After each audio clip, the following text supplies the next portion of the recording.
అరే 53 రోజుల్లో నువ్వు మా నాయకుడిని అరెస్ట్ చేసి ఇదే రాజమండ్రి జైల్లో బంధించి ఏం పీకావయ్యా?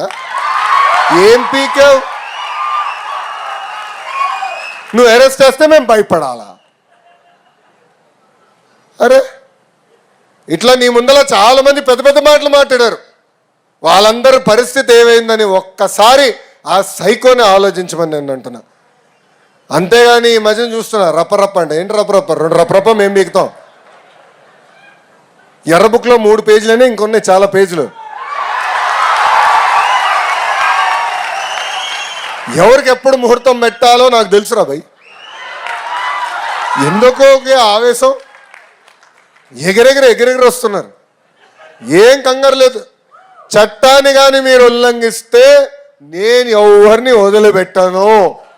ఈ కూటమి ప్రభుత్వం వదిలిపెట్టాను. ఎవరైనా. That is the power of red book. అందుకే నేను రాసుకున్నా, అందుకే నేను పెట్టుకున్నా. నేను ఎవరిని వదిలిపెట్టాను.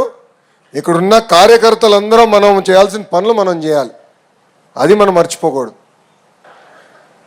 లోకేష్కి ఏముంది, బాబు గారు చెప్తే పని అయిపోతుందని. కానీ తెలుగుదేశం పార్టీలో సంస్కరణలు తీసుకొచ్చి నేను పోరాడా.